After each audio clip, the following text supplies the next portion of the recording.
అందరికీ నమస్కారం. మన ప్రజావాణి ఛానల్లో ప్రస్తుత రాజకీయ విశ్లేషణలు మారుతున్న సమీకరణాలన్నీ విశ్లేషించుకుంటూ వస్తున్నాం. ఏదైతే నేను మొట్టమొదటి వీడియోలో మీకు ప్రామిస్ చేశానో అదేవిధంగా ఎవరూ చెప్పని రాజకీయ విశ్లేషణలు కూడా మీకు అందిస్తూ వస్తున్నాను. అందులో భాగంగా మనం ఎక్కడైతే తెలుగుదేశం జనసేన కూటమి వైఎస్ఆర్ కాంగ్రెస్ పార్టీ గాను లోక్సభలకి అభ్యర్థుల్ని ప్రకటించారో ఆయా స్థానాల్లో ఎవరికి గెలిచే అవకాశం ఉన్నది, ఏ పార్టీ గెలుస్తుంది అనే విషయాన్ని కూడా విశ్లేషించుకుంటూ మనం వీడియోలు చేస్తున్నాం. ఆల్రెడీ ఇప్పటికి అందులో 4 పార్లమెంట్ స్థానాల గురించి ఎవరికి గెలిచే అవకాశం ఉంది అనేది మనం విశ్లేషణ చేసేసుకున్నాం.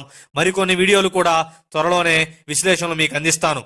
అంతేకాకుండా 175 అసెంబ్లీ నియోజకవర్గాలకు గాను పార్టీల బలాబలాలు, ఏ అభ్యర్థి గెలిచే అవకాశం ఉంది, ఆ అభ్యర్థికి గెలిచే అవకాశాలు రావడానికి గల కారణాలేమిటి అనేది గ్రౌండ్ లెవెల్లో మీకు విశ్లేషణలు అందించడానికి ప్రజావాణి సిద్ధమవుతుంది. మరియు ఎన్నికల కోడ్కి మరొక 3 వారాల సమయం మాత్రమే ఉంది. ఎన్నికల కోడ్ వచ్చిన వెంటనే ప్రజల్లోకి ఒక వినూత్నమైన పద్ధతిలో వెళ్ళి ప్రజల మనోగతం ఏమిటి అని తెలుసుకునే ప్రయత్నం ప్రజావాణి చేయబోతుంది.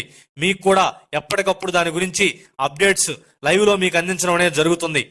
రాజకీయాల్లో ఇంతవరకు ఏ విశ్లేషకుడు అందించిన విధంగా సరికొత్త ప్రయోగం ప్రజావాణి చేయబోతుంది.